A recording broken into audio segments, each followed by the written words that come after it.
오늘 우리에게 주시는 하나님의 말씀은 시편 121편 1절부터 8절까지 말씀입니다. 우리 함께 교독하도록 하겠습니다. 내가 산을 향하여 눈을 들리라. 나의 도움이 어디서 올까?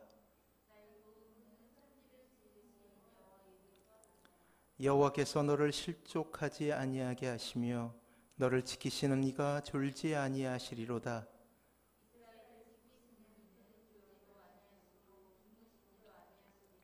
여호와는 너를 지키시는 이시라. 여호와께서 내 오른쪽에서 내 그늘이 되시나니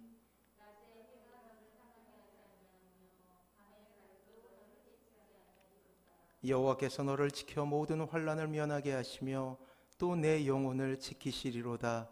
여호와께서 너의 출입을 지금부터 영원까지 지키시리로다. 아멘. 명절입니다. 낮은 울타리에 나오는 이야기 이미 소개한 적이 있는데 한 번 더 소개하도록 하겠습니다. 명절 때에 우리에게 크게 위로를 주는 그러한 이야기죠. 결혼한 지 8년째 여인의 얼굴은 어둠 가득했습니다.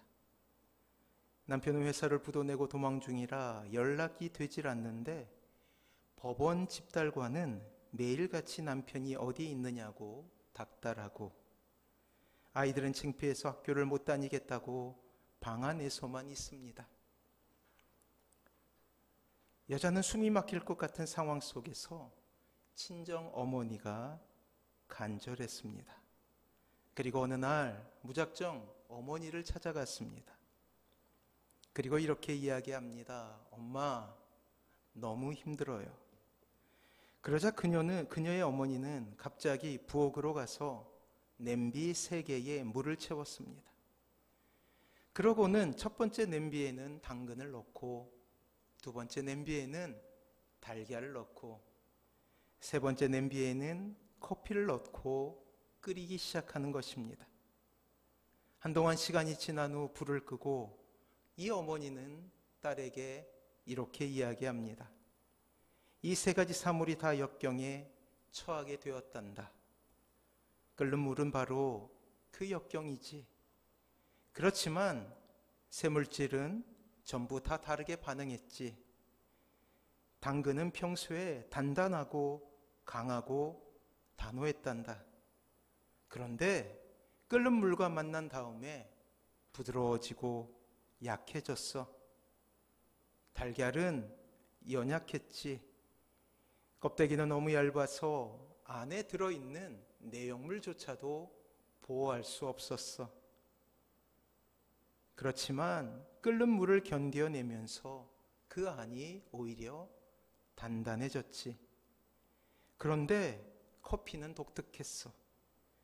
커피는 끓는 물에 들어간 다음에 물을 변화시켰단다. 그제 어머니의 속뜻을 한 이 딸은 눈물을 흘리지 않을 수 없었습니다.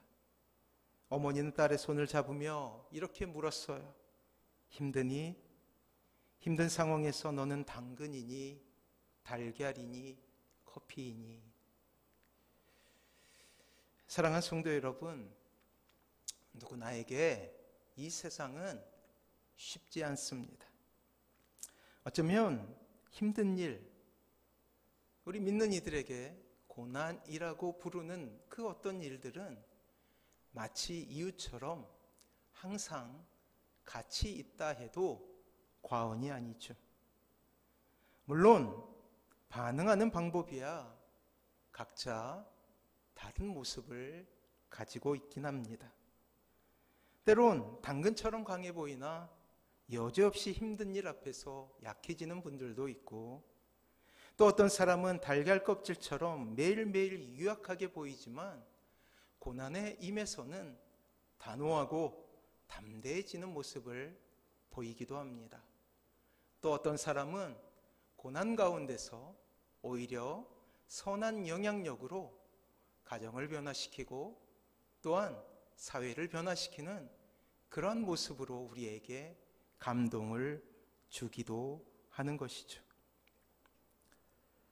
그러나 변함없는 사실은 어려움이 있다는 거예요. 특별히 선하게 살기 위해서 노력하고 애쓰며 사는 믿는 이들, 여러분들에게도 고난의 때가 찾아올 수도 있음에 대해서 저는 이야기하고 싶습니다. 그때 고난이 임하게 되었을 때, 어려워졌을 때 누구나 기대하는 것이 있지 않습니까? 누구나 어려움에 처하게 되면 누군가의 도움을 원하게 된다라는 것이죠. 오늘 시인처럼 누구나, 여러분뿐만 아니라 저 역시 어려움에 처하게 되면 이렇게 묻게 됩니다. 고난 가운데 고통을 겪으며 때로는 눈물을 흘리며 이렇게 묻게 된다는 거예요. 나의 도움이 어디에서 오겠느냐. 오늘 시편의 기자는 순례자였어요. 이스라엘의 예루살렘, 이 수도라고 여겨지고 그리고 종교의 중심지였던 이곳은 1년에 3번씩 순례자들, 즉 예루살렘으로 그렇게 성지 순례를 떠나는 사람으로 왁자지껄했죠. 마치 수도가 터질 듯이 많은 사람들이 예배 하나를 바라보며 찾아오게 되는 것입니다. 오늘 우리가 읽게 되는 시편 121편에 속한 시편 이렇게 모음이 있어요. 즉 120편부터 130편은 아주 독특한 성경이라고 이야기할 수가 있습니다. 121편이라는 그러한 숫자 위에 성전에 올라가는 노래라는 제목이 붙어 있죠. 그래요. 이 시편 21편은 예루살렘 순례의 길에서 불렀던 노래였던 거예요. 오늘 우리가 본 시는 바로 순례자들이 마지막 예루살렘은 군사적인 요충지였거든요. 높은 산 위에 요새와 같이 세워진 성이었어요. 그 밑에서 저 예루살렘, 산 위에 있었던 예루살렘 성을 바라보며 사람들이 불렀던 노래라는 거예요. 이제 순례의 길을 끝내며 마지막으로 힘든 여정이 남겨져 있었음을 우리에게 보여주는 것이죠. 시편 기자의 앞에 산들이 놓여 있다라고 성경은 이야기하고 있죠. 이 산은 예루살렘과 예루살렘 성전을 빙 둘러싸고 있는 산이라고 여겨집니다. 하지만 분명한 사실은 이 산은 이방 신들에게 제사 드리고 강도의 위험과 이방인의 위험이 도사리고 있는 말 그대로 고난의 현장이라는 거예요. 사랑하는 성도 여러분, 성경은 끊임없이 이 땅의 신자의 정체성, 내가 누구인가를 그렇게 보여주길 원해요. 이러한 정체성을 아는 것은 우리의 인생 가운데서 가장 중요한 숙제이기 때문입니다. 내가 누구인지 알아야 가야 할 길이 보이기 때문이에요. 내가 누구인지 알아야 목표가 정해지기 때문이에요. 성경은 오늘 시편 기자를 통해 신자의 정체성, 즉 내가 누군가에 대한 힌트 하나를 전해주고 있습니다. 그것은 바로 순례자 혹은 나그네라는 그러한 이름이에요. 시인의 시편 역시 순례자이죠. 순례자가 누구인가요? 순례자는 목적지가 있기에 아무리 좋은 곳을 만난다 할지라도 사막 가운데서 오아시스를 만난다고 해서 결코 그 자리에 머무를 수 없는 사람이죠. 또한 어려움이 있고 그리고 고난이 있다고 해서 그 여정을 포기할 수 없는 사람이라는 거예요. 힘들지만 한 걸음 한 걸음 목적지를 향해 가면서 기쁨과 희열을 느끼는 사람이라는 거예요. 왜냐하면 하나님이 계신 본향 예루살렘, 예배가 있는 그 기쁨의 도시 가운데 가는 여정이었기 때문이에요. 시편 기자는 순례자의 고달픈 인생을 이렇게 이야기하고 있습니다. 어쩌면 우리의 인생과 너무나 닮은 모습이라 여겨지게 되는 그러한 삶에 대해서 이렇게 묘사하고 있어요. 비록 우리가 신자이나 이 땅에서 우리가 겪게 되는 그 고난과 아픔에 대한 이야기 아닙니까? 이것에 대해 오늘 시인은 몇 가지 단어로 함축해서 설명하고 있습니다. 6절에 보면 낮의 해와 밤의 달이라는 표현이 있죠. 7절에 보면 환난, 목숨이라는 단어가 있습니다. 시어예요. 그가 고백하고 있는 순례자의 여정에서 만나는 어려움은 낮이라 여겨지는 어려움이었고 혹은 밤의 달이라 여겨지는 고난이었다라는 거예요. 낮의 해, 우리가 이미 여러 번 살펴보았듯이 이스라엘의 기후 중에 사막이라는 기후가 있음을 우리는 잘 알고 있습니다. 낮에 40도에서 50도 정도 되는 열기를 뿜어내는, 사람들을 지치게 하며 일사병과 열사병으로 많은 사람들이 고통을 당하게 되는 그러한 어려움에 대해서 이야기하는 것이죠. 또한 밤의 달, 당시 사람들은 달빛을 많이 쬐게 되면 학질과 나병과 실명과 간질을 일으킬 수 있다라는 그러한 사고를 가지고 있었어요. 어쨌거나 낮의 밤이나 밤의 달이나 모두 어려움을 이야기해요. 사랑하는 성도 여러분, 때로 우리의 인생의 고단한 여정 가운데서 한 번쯤 왜 우리가 이러한 고난 가운데 있어야 되는가, 왜 내가 눈물을 흘려야 되는가라는 의문에 빠질 때가 있습니다. 모두 다 평탄한 길을 가고 있는 것 같은데 왜 나만? 이라는 질문은 특히나 여러분들에게 실망을 주지 않습니까? 때로는 외로움이 되기도 하죠. 혹은 하나님을 믿으면 무엇이든지 형통함이 있어야 되는데 왜 이렇게 어려움들이 연하여 일어나게 되는가라는 의문에 빠질 때도 있어요. 사랑하는 성도 여러분, 우리가 접하는 이 세상 속에서 인생의 어두운 곳에서 한 번쯤 신음소리를 내지 않는 사람이 없지요. 고난과 환난 속에서 좌절하며 하늘을 보며 눈물 흘리지 않는 사람이 없다라는 거예요. 지금 이 시대는 대환란의 시대 아닙니까?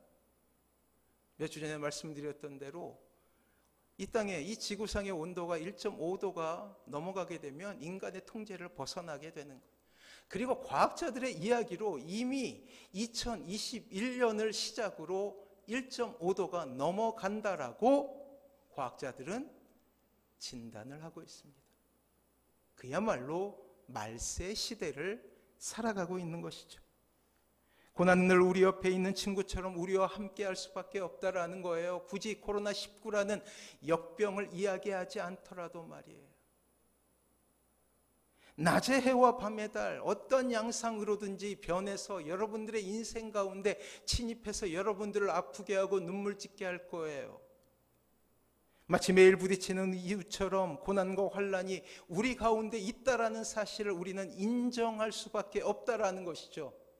그리고 이렇게 인정하게 될 때 드디어 우리의 삶에 소망이 보이는 거예요.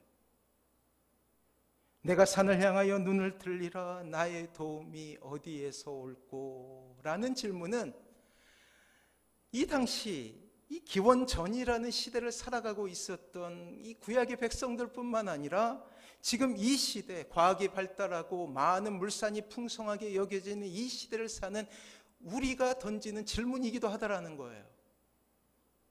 시편 기자는 예루살렘으로 들어가기 전 마지막 고비인 산을 보면서 이렇게 이야기합니다. 감당할 수 없는 높은 산을 만나게 된 거예요. 어쩌면 그의 품에는 어린아이가 있을 수도 있고요, 술에 데운 부모님이 계실 수도 있을 것이고, 이미 여행을 통해서 많이 지친 육신을 가지고도 있을 거예요. 고난의 정점, 이제 예루살렘으로 들어가는 입구에서 가장 큰 환난을 맞이하게 된 것이죠. 도저히 나의 힘으로 이겨내지 못할 것 같은 높은 산, 그 안에 어떤 위험이 도사리고 있는지 알지 못하는 산, 강도의 위협과 많은 이방 신상을 섬기는 산당이 숨어있는 산, 그곳을 향하여 눈을 들며 탄식을 보내고 있는 거예요. 도저히 넘을 수 없는 인생의 고난이 찾아온 것입니다. 시인의 표현대로 하면 역경이죠. 역경. 힘에 겨워 포기를 생각하고 있는 지점 가운데 쓴 거예요. 시편 121편을 우리는 어려움에 처하면 하나님을 바라보는 거, 이렇게 들어왔는데 이 시의 정확한 의미는 탄식이에요. 탄식. 아, 감당할 수 없다. 그런데 곧 결론이 나죠. 우리 2절 말씀을 같이 한번 읽어볼까요? 2절 같이 읽습니다. 시작. 나의 도움이 천지를 지으신. 그래요. 이 순례자는 알고 있었어요. 지금까지 순례자의 길, 낮의 해와 밤의 달, 생명이 경각에 놓이는 어려움 속에서 지키시는 여호와의 이름을 붙들고 있었다라는 거예요. 매일매일의 어려움이 반복되는데 매일매일을 지키고 보호하심 역시 항상 한결같다라는 놀라운 고백인 거예요.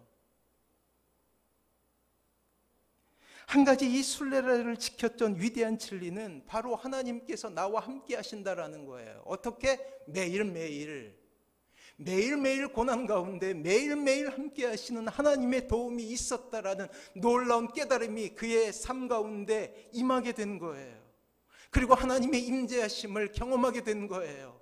그리고 감격하게 됩니다.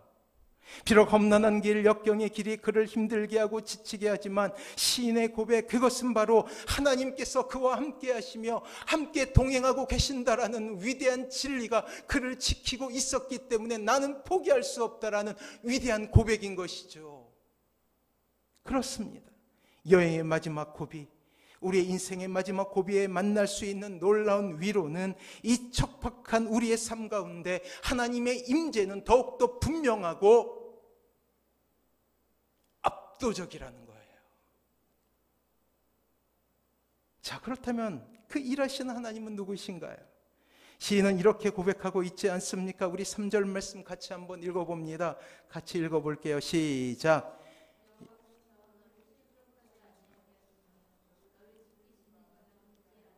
그래요. 이 얼마나 놀라운 진리입니까? 순례의 길을 통해 순례자가 깨달은 것은 하나님께서는 결코 쉼이 없다라는 거예요. 심지어 그는 이렇게 고백합니다. 졸지도 주무시지도 아니하신다. 하나님께서 인생의 문제를 극복하실 수 있는 능력의 창조주라는 놀라운 고백이 그의 가슴 속에 새겨지게 된 거예요. 그리고 이미 예루살렘 성전이 아니라 이미 산 밑에서 예배가 시작되고 있는 거예요. 잘 갖추어진 예배당이 아니었죠. 척박한 여전히 사막 가운데 그는 서 있지만 이미 그는 성전 가운데서 홀로 하나님을 바라보는 예배자가 되고 있는 거예요. 사랑하는 성도 여러분, 우리 인생의 고비고비마다 우리의 삶 가운데 찾아오셔서 그 모든 고난과 고통 가운데 내가 너와 함께 하겠다라는 주님의 음성을 우리는 들어야 합니다. 우리가 서한 곳이 어떠한 곳인 간에 우리는 그곳에서 진정한 예배자가 될 수 있는 이유 역시 주님의 음성이 들리기 때문이죠. 좋은 시설이 없어서 예배를 드리지 못하는 시대가 아니에요. 마음이 없기에 진정한 예배자가 없는 시대를 우리는 살아가고 있는 것이죠. 사랑하는 성도 여러분, 우리가 사랑하고 있는 하나님이 누구이십니까? 여러분들이 일생을 경험하며 경험했던 하나님은 누구이십니까? 그래요, 하나님께서는 지칠 줄 모르시고 일하시는 분이셨어요. 한 가지 목적을 향해 달려가시는 분이셨죠. 우리를 지키시기 위한, 우리를 위해 일하시는 그 하나님의 열심은 말로 형용할 수 없는 사랑이었어요.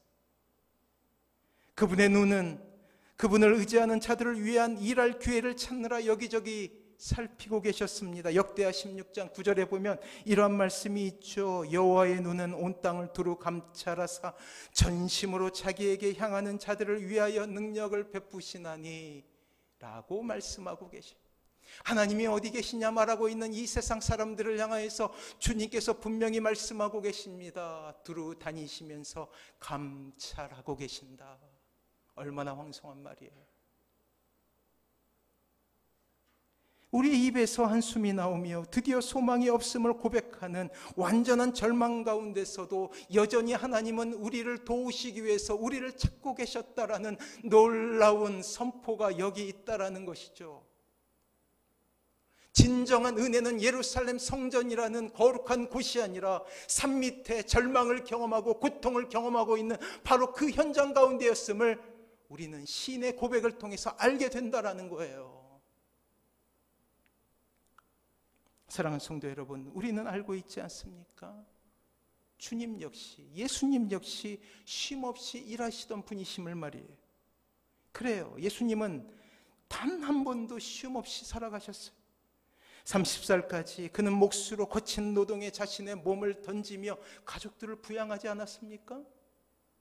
그리고 공생의 기간 예수님의 삶은 병자들을 고치고 어려운 이들을 품어내고 그들의 삶을 어루만지면서 그들에게 모든 것을 전해주는 그런 인생을 사셨어요. 참으로 바쁜 인생이죠. 조금 쉬어도 될 것 같은데 예수님의 발걸음은 이 모든 사역이 끝난 뒤에 그럼에도 불구하고 지친 몸을 이끌고 산 위로 올라가서 홀로 하나님을 대면하여 기도하는 시간으로 바꾸셨다라는 거예요. 마가복음 6장 46절 무리를 작별하신 후에 기도하러 산으로 올라가시니라. 그리고 그 일하심의 정점에는 바로 여러분들을 향한 십자가가 있었죠. 일하시는 주님의 모습을 우리는 보게 됩니다. 같이 한번 읽어볼까요? 마가복음 10장 45절 말씀 같이 읽습니다. 시작. 인자에 온 것은 섬김을 받으려 함이 아니라 도리어 섬기려 하고 자기 목숨을 많은 사람의 대속물로 주려 함이니라. 33년의 예수님의 삶은 쉼없이 우리를 향한 사랑의 시간으로 변하게 됩니다. 그리고 그 일하심의 마지막은 저 십자가 위에서 불꽃같이 자신의 몸을 던지며 우리를 지키시는 하나님을 드러내기를 원하셨다라는 거예요. 한 번도 우리 인생을 떠나시지 않는 하나님. 사랑하는 성도 여러분, 그러하기에 우리가 의지해야 될 분은 하나님밖에 없다라는 사실을 고백하십시오. 성경의 순례자는 이렇게 대답합니다. 나의 도움이 천지를 지으신 여호와에게서로다. 놀라운 것은 자신의 가장 사랑하는 독생자를 아낌없이 우리를 살리기 위해서 주신 그 하나님께서 여전히 우리와 함께 하신다라는 놀라운 고백인 거예요.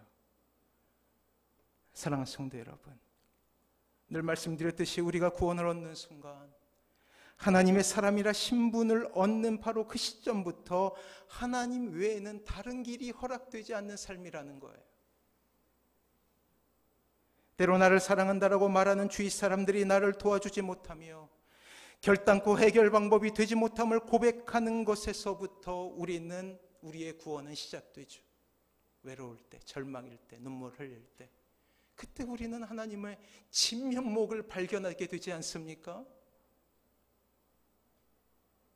사랑하는 성도 여러분, 졸지도 않으시고 주무시지도 아니하시며 우리를 지키시는 하나님만을 바라보십시오. 순례자는 오랜 세월 순례의 길을 지나며 그것을 깨닫고 이렇게 고백하는 거예요. 나의 도움이 천지를 지으신 여호와에게서로다. 그리고 이스라엘을 지키시는 자는 졸지도 아니하시고 주무시지도 아니하십니다 라는 위대한 고백을 통해 그의 현장 가운데서 예배를 드리고 있는 거예요. 고난의 현장 가운데서. 사랑하는 성도 여러분, 여러분들이 인정하건 인정하지 않은 건 간에 여러분들의 이름은 순례자예요. 이미 순례자가 되었다라는 거예요. 우리의 이름표에는 순례자라는 이름표가 붙었다라는 거예요. 때문에 이 세상이 아무리 편안하고 이 세상이 아무리 부유하고 이 세상이 아무리 행복하다 할지라도 우리는 뚜벅뚜벅 우리의 길을 가야 된다라는 거예요. 반대로 이 땅에서 아무리 큰 장애물을 만나고 위협을 경험하며 절망을 경험한다 할지라도 이 순례의 길을 우리는 포기할 수 없습니다. 진정한 행복이 있는 그곳을 향하여 우리는 한 걸음 한 걸음 내디뎌야 한다라는 거예요.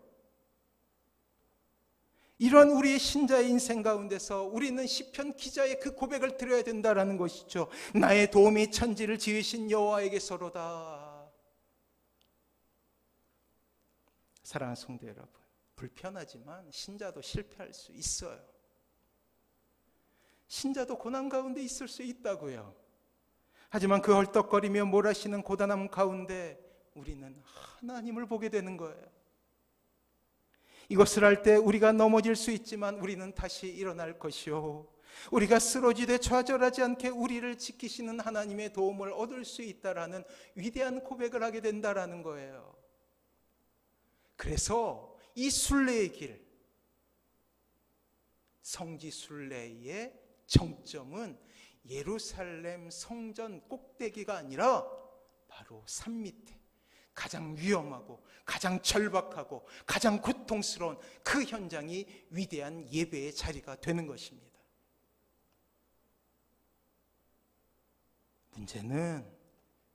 문제는 이런 도움 가운데 있으면서도 우리는 하나님이 없다라고 고백할 때가 많다라는 거예요.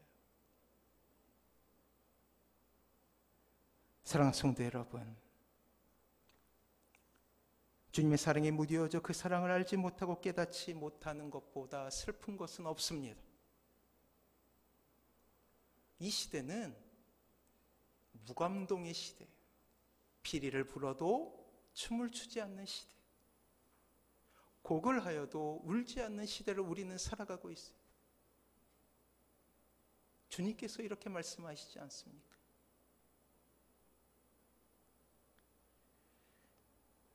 다시 한번 말씀드립니다. 사랑하는 성도 여러분, 주님의 사랑에 무디어져 그 사랑을 알지 못하고 깨닫지 못하는 것보다 슬픈 것은 없어요. 이 아침에 그 사랑을 회복하시는 귀한 은혜가 있길 소원합니다. 다시금 우리는 신자에게 일어난 위대한 반전을 살펴보려고 해요. 우리는 지난주에 하나님의 임재하심 가운데 야곱에게서 척박한 그 광야가 하나님을 경험하는 그러한 위대한 베델이 되고 있음을 보지 않았습니까?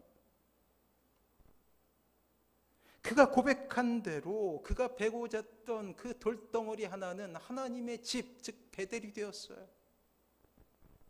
이제 오늘 본문을 통해 아무리 큰 문제가 큰 산처럼 우리의 인생을 가로막고 우리를 실패와 고난 가운데 빠뜨리며 낮의 해와 밤의 달과 같이 우리를 괴롭힌다 할지라도 그곳에서 우리가 하나님을 경험할 수 있다면, 그곳에서 하나님의 함께하심을 우리가 느낄 수 있다면 그 자리가 바로 베델이 됨을 우리는 고백할 수 있게 된다라는 거예요. 기억하십시오. 삶을 살아가다가 한계에 도달했을 때 그곳은 어쩌면 우리가 하나님의 임재하심을 경험할 수 있는 위대한 예배 자리가 될 수 있음을 말입니다. 압도적인 경험, 하나님의 임재를 경험하는 위대한 예배 장소가 될 수 있다라는 거예요.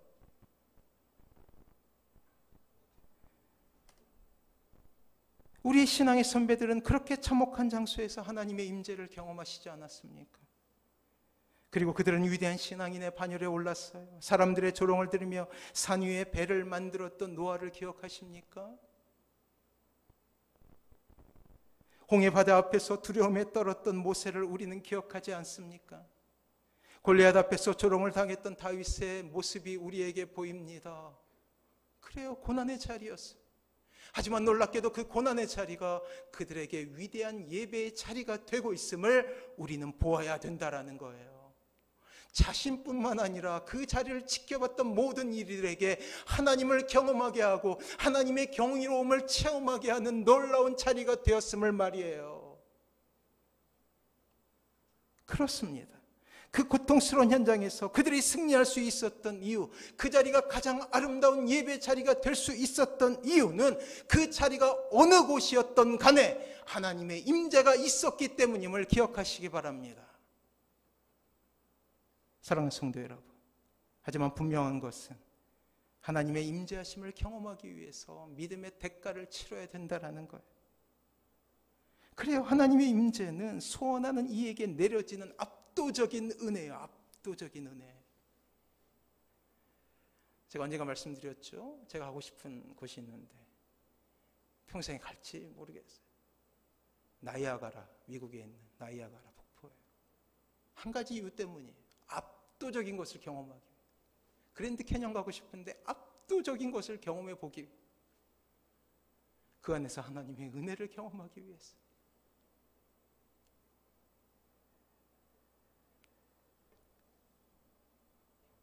하나님의 임재는 소원하는 이에게 임하는 거예요. 간절히 바라는 이들. 그런데 우리의 삶을 바꾸는 것은, 우리의 환경이 바뀌는 것은 결코 쉽지 않아요. 마음처럼 되지 않아요. 이때 끊임없이 성경은 우리에게 이야기하죠. 내가 바뀌어야 된다라고. 내가 바뀌어야 된다라고 이야기해요. 오늘 설교로 적용해 보자면 그 자리가 어느 곳이든지 하나님의 임재가 경험되면 그 자리는 하나님의 집이 된다라는 거예요.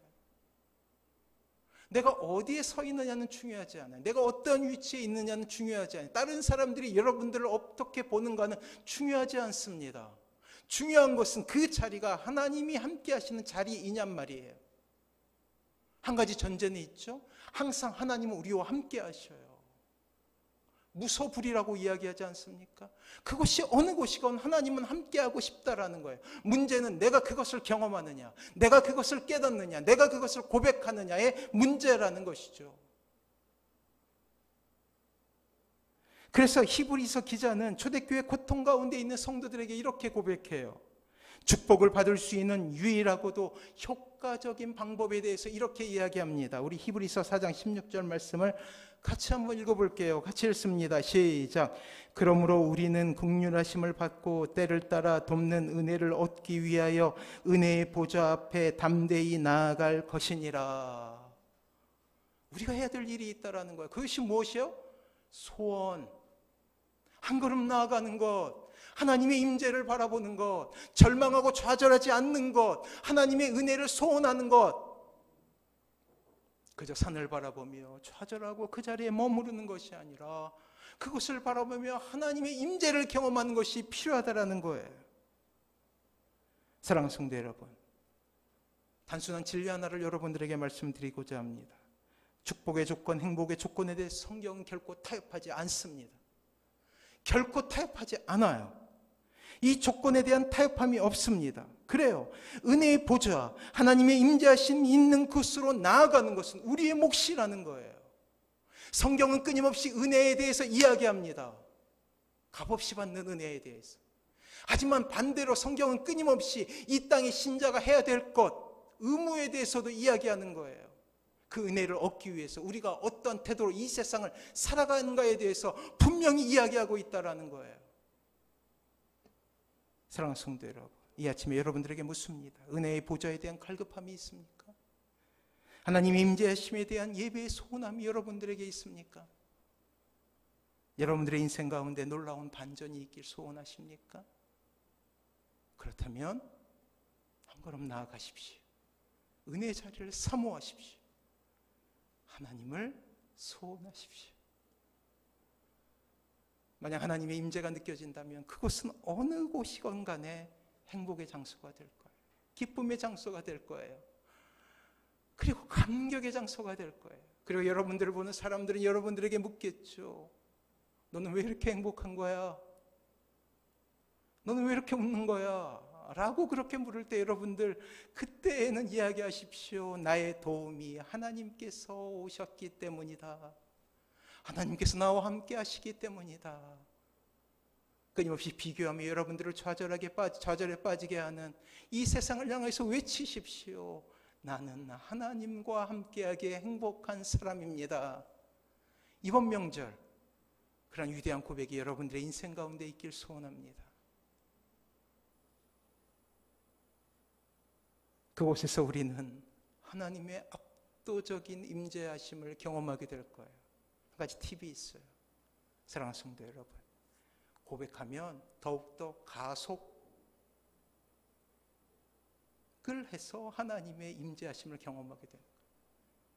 힘들 때 맨날 죽겠네 하지 마세요. 힘들 때 하나님께서 나와 함께 하시지, 하나님께서 나를 기뻐하시지 라고 고백하면 그 기쁨과 행복은 나의 몫이 되는 거예요. 지금부터 이기적으로 신앙생활 하십시오. 내가 행복해야 된다. 내가 먼저 행복해야 된다. 이것은 나의 사명이다 라고 고백하시면서 명절을 잘 보내보십시오. 여러분들에게 눈에 띄는 그런 놀라운 변화가 임하게 될 거예요. 이 마음을 가지고 주님 앞에 서시는 사랑하는 모든 성도님들 되시길 바랍니다.